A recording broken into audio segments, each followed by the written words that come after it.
ikindi cyabaye nk'ikimpungabanyaho no gutandukana na papa w'abana mu buryo nte expectingaga cyangwa se bitunguranye ibyo nabyo byarangonze byarangonze birangora iyi si twayisanzeho ibibazo tuzarinda tuyiveho ibibazo bicyuzuye nase ubu nje penda n'ibyo uzabikemura.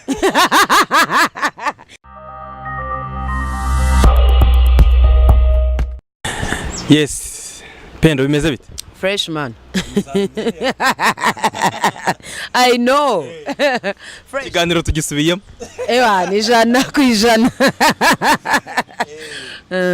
Meze neza. Meze neza. Jean rero kumwe na Tijara agukoraho comments nziza cyane. Warazibonye? Narazibonye. Tijara n'umuntu wanje kuva kera ariko mufata nk'umudamu w'intwari.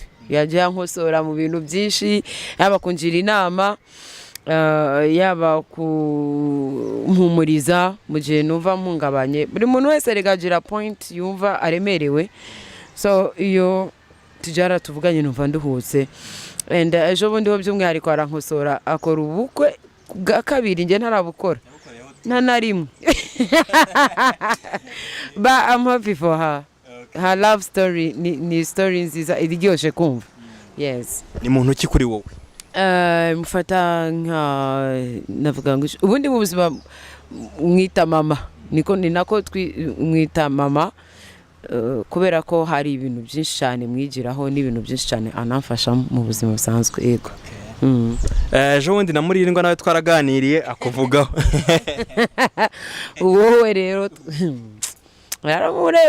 naramurebye avuga ngo naramwiganye avuga ngo nanze gukora ubukwe ariko nibe nanje ikamusubize kwanza nibe nanje je ndindira ko bampropoza bakambwira tubukore na mutipe wakwitendeka ngo mukora ubukwe ariko we afite uburenganzira bwo kudeciding gushaka umugore yego ariko we ntiwakwishaka ariko nje sinakwishaka kumbwira ngo nubura umugabo uziyambika agati zani brage zanje yego.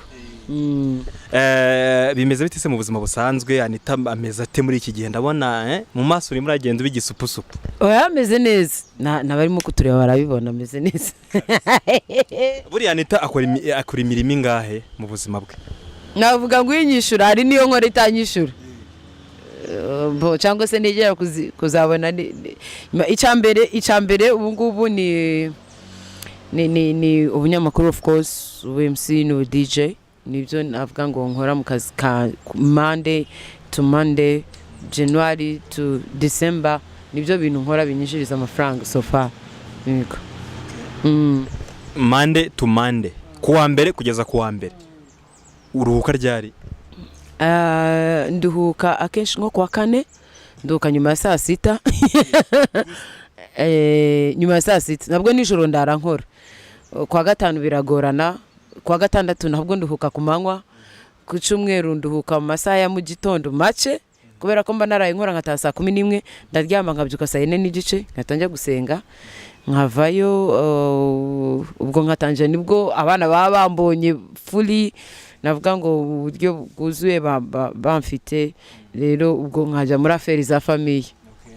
Akenshi sigaye nkubona udije mu majoro cyane utaha ryari ukaruhuka ryari ku buryo saa 12 za mu gitondo abantu badija urumva udije abantu bari budare babyina ukajya none kumva saa 12 za mu gitondo kuri micro wa yego none se ni determination none ko ariko niyemeje ubwo nanjye iyo ntabishaka nari gusaba ko kugenda kwicara muri biro mwicara saa 11 zagera nkataha ariko sinagashobora buri wese agira ibyo ashobora ntabwo nagashobora rwose ntababeje nanagiyemo banyirukana atazajya uzakamba ngo nicare kuva mu gitondo ya saa 11 waba wanyirukanye cyangwa se nkajya nsirikira mu office yose amasaha yo gukora akarangira nsirikira. Anyways cyokora turetse ibya blague nuko ubwo nako cyokora nkabonye bura wabona nkashoboye umuntu avuga ibyo yakozeho wenda cyangwa se experience ibyo yabayemo ubwo simbizi mba mbona nabo barenze ku giti cyabo gushobora biriya bintu nanje rero mba mbona ko twebwe ni breaks gukora breaks so necereza ko nibwo buzima namenyereye unshize mu bundi bubwangora nanone Anita umukobwa ukora cyane cyane ukora amasaha yawe yose mba nkubona uri mu kazi utari mu kazi uri muri postinga ya shop ntari buvuga Anita iyo narimo gupostinga ubwo mba ndi mu bana ngeze mu rugo ngo bana ugafotora nk'umuhungu wawe ngo ngeze mu rugo. Of course that's what people want. Baba bashaka kumenya ubuzima kuri bo batekereza ko tutameze nkabo kandi tumeze nkabo natwe tuba mu buzima busanzwe. Niba ndi umubyeyi ngera mu rugo nyine abana tugaseka tugacina bakanstressa nkabastressa nuko nguko tubaho nk'abantu bose basanzwe. So nicyo mba ngerageza kubereka ko natwe turi abantu basanzwe. Yego Anita niki kigutera gukora cyane imbaraga zo gukora cyane ziva hehe? Sobe imbaraga zo gukora cyane zo sinavuga ngo ziva hehe nibindimo kubera ko ngomba gukora ko nagombye gukora ubwo ese nicare negereze ndi uzamereza ubwo bufasha cyangwa se uzamenya ngo Anita ari mu nshingano zanje. Nta muntu ndi mu nshingano ze ndimenya kuri buri kintu cyose. So niyo mpamvu neceza ko ntagomba kuruhuka cyane kandi n'ikindi imyaka ndimo navuga ngo iyo ugifite amaraso ya gisoro ugomba gukora ugifite izo mbaraga. Oya bavuga gisoro pana gikobwa ni muri rusange urumva. So ugomba gukora icyo gihe ugifite izo mbaraga zo gukora kuko hari igihe kizagera kuko imyaka umuntu ajana imbaraga zijyana n'imyaka y'umuntu. Hari igihe kizagera ntashoboye gukora icyo gihe rero ngomba kuzicara nkareba umusaruro nkatangira kurya ku musaruro w'ibyo nakoreraga icyo gihe ngifite imbaraga zo gukora. Yes buriya nitagera role model. Yes batatu. First lady kubera yuko yashize imbere navuga ngo umwana w'umukobwa n'abamama jya bafasha.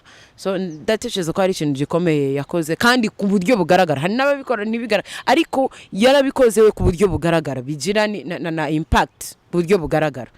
Wa kabiri ni grandma watureze akarera abana be nabo ube 11 no kuvuga papa na tante akaba mu buzima bwose gukora go mu muji nubwo mu cyaro bwose akabushobora ka balancinga agashobora kumanaging ibintu nka miliyoni icyarimwe. Neceza ko zimwe mu mbuto cyangwa mu maraso mfite muri njewe niwe nabikuyeho. Ikindi ni my aunt Hope Azeda nyiri mashirika. So nawe abenshi bazi ko ari mama.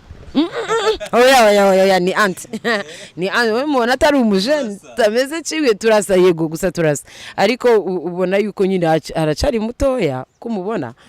So rero neceza ko imikorere ye gushikama ku kintu ntateshuke ntanyeganyege afite intego y'icyo ashaka nabyo mbimwigiraho cyane no kumenya kubalancinga urugo umuryango akazi ibintu bitoroshe n'amashirika no kugenda ahora mu ndege igihe cyose. So neceza ko ari abo ngabo sofa. Anita mu rugendo rwawe rw'itangazamakuru no kudija ibingibi byose tuvuga MCing n'ibindi bitandukanye hari aho wageze ukumva ucitse intege ese byari byagenze gute? Yego imyaka myinshi nakoze ntishyurwa n'abanyishe bakamereza udufaranga tukwishe ntitunagukize cyangwa se tuza tukajya mu muriro w'ibibazo cyangwa n'amadeni n'ibiki byose. So ari igihe cyageze aho ngaho nko muri kugeza muri 2012 numvaga ngiye kubireka burundu kuko 2013 yose nabimaze ntakora. Ndicara ndavuga reka maze nitekerezo ese Anita ndashaka iki icyo nashakaga nje nari nyize ariko se kiri bushoboke ko iyo myaka yose nari nyikozemo nkora ibintu byinshi bitandukanye. Turetse no kuvuga ngo midi icyo gihe nta mafaranga yari irimo n'ubuye musisi ujya ngo bahembaga ngahe nugiye kuyaguhereza akayagwa wavuze amagambo nk'ayabagombozi wavuze wabize ibyuye. So sambe so ndatekereza ko icyo gihe cyose namaze nkora mbona nta musaruro nta kintu bimariye. Abantu banzi mu gihugu nyurano bati boss biguteranya n'abantu. In fact bya bintu biteranya umuntu n'abantu. Nta kintu ugeze ngurira nose nari kukugurira iki nawe urabizi nawe aho wabaga wakubiswe nawe.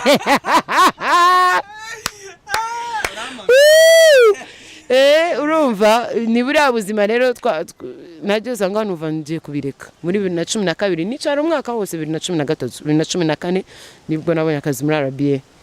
Yes. Nizere ko yanyatsi murindwa yavugaga yibeshye cyangwa yakubeshyeraga. We inyatsi yawe urumva kuva 2014 kugeza uyu munsi ntiwabyita inyatsi, ariko niba ari ukuva cya gihe cyose warakoreraga ibyo bifaranga ntutere imbere akumeze neza. Ako biye bifaranga sabe nawe urabizi media yico gihe twebwe twatangiye hano ama radio nabo ubwo bariko ku rundi ruhande barabikubwira ukabyumva kumva nabo barimo kuyubaka nabo nta mafaranga babona, ariko kubera yuko ari ikintu cyari gishasha abantu bakabyacira bakavuga gusa naduce wabona wenda baninjizaga nawe two ntunatubone niba guhe nutwo duce yanatwo angaho ugasanga niho habaye ikibazo, ariko ndatekereza ko igihe hari igihe kinini cyabayeho media abantu bakoragamo batabona amafaranga. Ndabizi mbivuze uyu munsi hari n'abandi bazabivuga ikindi gihe, so ndatekereza ko umwaka ntabwo byaba ari ibintu byatari kuba navuga ngo kuva 2014 kugeza uyu munsi n'imyaka ingahe 4 cyangwa 5 ntago ari ibintu byatari. Ubuse utwo dufaranga twose nabonye muri iyo myaka ni ukuvuga ngo turakavaringa na ya gap nagize muri ya myaka yose. Noneho ukubitiraho n'inshingano umuntu aba afite ari ukubona akabona wenda wambaye agakweto keza akakubona wakoze washizeho kakwafe kasawa akavuga ati ni sawa, ariko ntamenye ko hari wenda cyangwa se kubona mu muhanda cyangwa se kubona wisekera ntamenye wenda inshingano ufite wo ku giti cyawe. Nkanje mfite inshingano nyinshi ntabwo iwacu ndifura turabana barindwi, urumva ko inshingano mfite ziracyari nyinshi kubitiraho n'abana banje ubu ngubu 2, so ndatekereza ko mbihagazemo ubu ngubu sofa mbihagazemo neza. Amafaranga mbona iyo mbona ko umuvandimwe wanje abayeho neza, umwana wanje ataburaye nanje mfite aho guhenje ku musaya, I'm okay, I'm fine. Anita ujya ubabara? Yes, ndi umuntu ndababara. Iyo ubabaye rero bigenda gute kugira ngo ibyishimo uhite ubyigaruramo muri wowe ube wa Anita tuzi? First nshobora no holding wenda nkarira cyangwa sinanariri. Arijeje ko nyiramarira aramanuka ku mazi ukabona ni nk'imvura ngukunda n'imvura iguye akamanuka ngiyanagura bikarangira.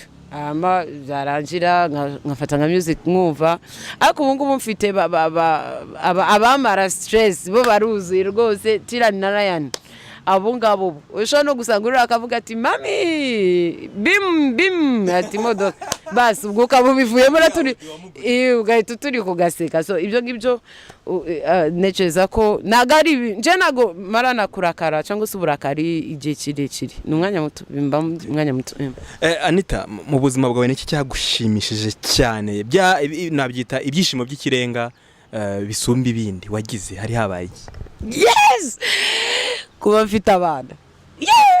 Kuba mfite abana ni ikintu n'ibyishimo mfite ku mutima wanje ntabona uko nsobanura, ariko ni ikintu cyanshi ni achievement n'ubirezi ubwenge bwanje kuba mfite abana. Ndabona biri ku mazi byata cyane, ariko niki se cyakubabaje cyane noneho? Bon kubura papa konja nibaza nk'abandi bana babayeho bafite ba papa babayeho bate bigenda bite biba bimeze bite kubaho ufite papa ukaza ibiganiro ugerana na papa wawe yukuze ibyo ari byo. Ikindi cyabaye nk'iki mpungabanyaho no gutandukana na papa w'abana mu buryo nte expectingaga cyangwa se bitunguranye. Ibyo nabyo byarangonze byarangonze birangora biramugora. Anita ni umukobwa ntibyoroshye ko wamubona arakaye, buriya se nk'iyo ugiye nko muri konseri wenda n'urugero umuntu yakubabaje kandi umuntu akakubona urimo urabyina useka ku buryo umuntu ashobora gutekereza ko unafite ikibazo, cyangwa niba tirani nta mata wamusigiye usibye ko bitabaho nk'umukozi wa RBA ntibyashoboka rwose. MC byananirana, DJing bikananirana, ariko RBA iba yahembye. Niki kigufasha kugira ngo ujye kuri stage ufite stamina? Abenshi batekereza ko nk'ibyo byabwenge kandi giye wenda siko nkoze. urabona sobe audience hari expectations cyangwa se hari ukundi kuntu bobo hari icyo baba bagukeneyemo baba bakeneye kubona the happy Anita ubyina, Anita ukora uvuga blague ze, Anita wishimye, Anita umeze neza. So izo stress zawe zijyane mu nguni yawe, ntabwo audience zishaka, ntabwo ishaka kuzimenya.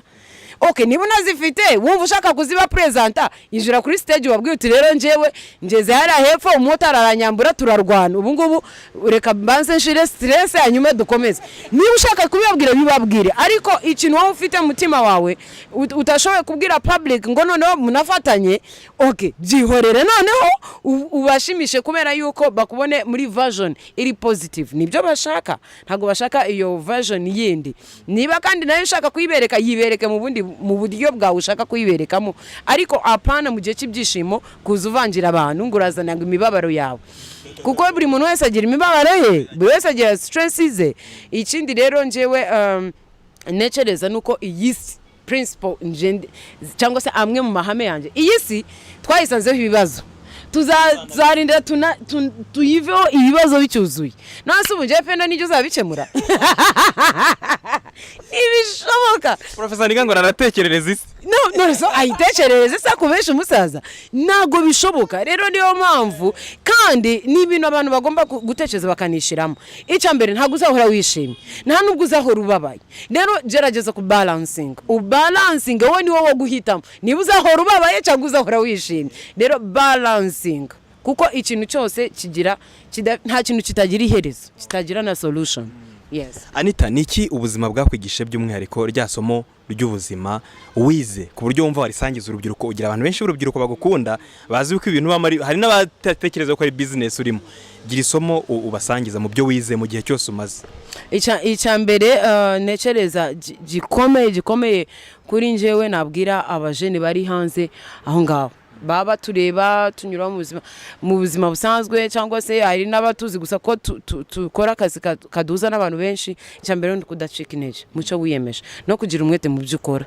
Ushobora kuba tuvuge ukora muri jardin, ushinzwe kwikoramo isuku, bikore neza, kubera ko rimwe uzaba wicaye aho ngaho umuntu aze akubone avuga ati uyu muntu arakora akazi ke neza, wenda abe yanaguha promotion ku kintu runaka, cyangwa se abe yanaguhereza izindi nshingano runaka.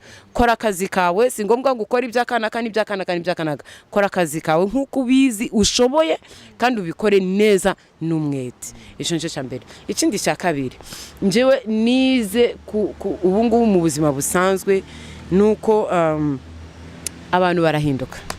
People change n'ibintu bigahinduka, ubuzima burahinduka, abantu barahinduka. Uyu munsi wa none ushobora kuba ufite ibintu runaka, cyangwa se n'umuntu runaka wishingikije afite ibintu runaka bigashira. So ikintu navuga rero nuko umenya ese ibyo bintu mu gihe byashize biragenda bite, ese kubera yuko harabo jehuye n'ikibazo biragenda bite. Hari umuntu ahura n'ikibazo akananirwa kukikuramo, ngunanirwa kuba wakomeza umurongo w'ubuzima. Byakire umenye ko ni ibintu bibaho, ni ibintu bishoboka, ni ibintu ukomeze ubuzima nkuko ugomba kububamo, ububemo, ubyakire kandi ububemo. Ari benshi njya mbona ugasanga bimukurijemo no gukora ibyo atagomba gukora, ahinduye ubuzima, abaye undi muntu totally abaye lost, arabura tu akabura mukamubura mumureba gutye. Ibyo ngibyo nabyo birahari.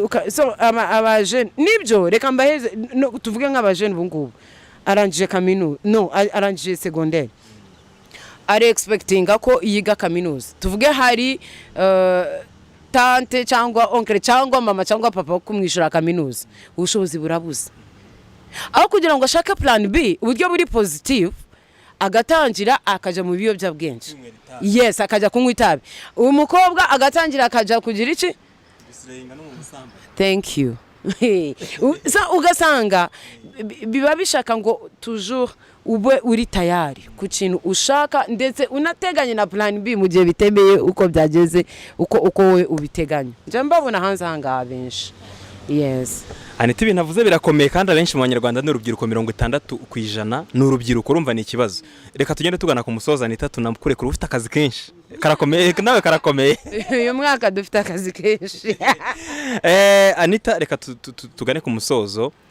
Mu buzima bwawe hari byinshi byakuvuzweho, hari byinshi byaguciye intege, hari byinshi muri showbiz wahanganye nabyo, hari byinshi bibi byakugezeho. Sinzi Anita afite inde yabyaye yanga kumwemera, byinshi ntabwo ndi bubisubiremo. Kugira ngo uhangane nabyo, ukomeze ube so positive, ukomeze ukore, imbaraga uzikura hehe cyangwa n'iki cyagufashije guhangana nabyo? Sabe ibyo bintu byarabaye biraba, ni nko kubona warura hanga wishariye ukabona etaje irahurudutse kuguye hejuru. But ndabanza ndareba, ndicara ndareba niki nkwiye gukora. Ikintu nabanje gukora nabanje kumenya situation ndimo nkwiye gukora iki. Ikintu nagombaga gukora, nagombaga kubanza gufunga umunwa wanje, nkafunga amaso, nkafunga amatwi, nkajya mu isi yanje ya jenyine, nkabaza ngatekereza ese ubundi njewe ndashaka gukora iki, ndashaka kubaho ne, ndashaka kugana he, ntitaye ku by'abantu bose bavuga, ntitaye ku cyabaye, ntitaye ku by'abandi bategere. Icyo bategereje ndagishiraza bwa kabiri, ndabanza navuga okay, noneho se abantu bo bategereje iki? benshi baba bategereje downfall y'umuntu, baba bashaka kukubona, sabe baba bashaka nubone dukora akazi waranakanaka, ndagukunda, ariko behind hariho ababa n'abandi ku yindi kote baba basanga bavuga bati yaba umva yanazimaga ntituzongere kumubona burundu. Yego barahari abo nabo. So ukavuga ati se benshi bare expecting iki, nabyo ukakireba ukavuga uti abanga bare expectinga ibi nibi. Ikindi cya kabiri, ikintu cyatumye nanone ngira imbaraga zanje, burya iyo wabyaye wa mugani wa Dani, ubuzima bwahindutse, wakuze, imikino bayagiye ku ruhande. Kubera ko ibintu byose nakoze muri season, ibintu byari binkomereye, narebaga cyane no kuri kote y'abana banje, navuga ese abana ikintu ndi bukore gishaka kubagiraho ingaruka cyangwa ntago kizabagiraho ingaruka. Kinakora kugira ngo ntibizabagireho ingaruka. Icya mbere kwari guceceka, icya kabiri no gukuma mu murongo sinteshuke, ugasanga ejo muri nabaye uwundi muntu ntagishoboye no kurera abana banje. So nagombaga guhagarara muri position yanje, nagombaga gufunga umunwa wanje, nagombaga kureba, kutareba ku ruhande, nkakomeza inzira kubera abana banje. Yes, ibintu hari benshi wenda banyuze nko mu bya Anita cyangwa birenze ibye, ariko burya biba byiza iyo dutumiye abantu nka Anita bakabaganiriza. Benshi mwagiyemo mu nsaba uzasuzana Anita na Murindwa uzabasanga muri studio. Ntago byari gushoboka, ntago wakwinjira muri studio ngo ugiye kuganiriza abantu. Anita nizere yuko ibintu yabaganirije ari ibintu bibubaka, ari ibintu byagize icyo bibahinduraho mu buzima. Tunamurekure yigire mu kazi. Anita ndagushimiye cyane ku kiganiro tugiranye. Urakoze Sabe, kandi nawe kuhaje bankureba nawe rega ware strugglinze umunsi umwe nanjye zaza mfate mikoro mubaze.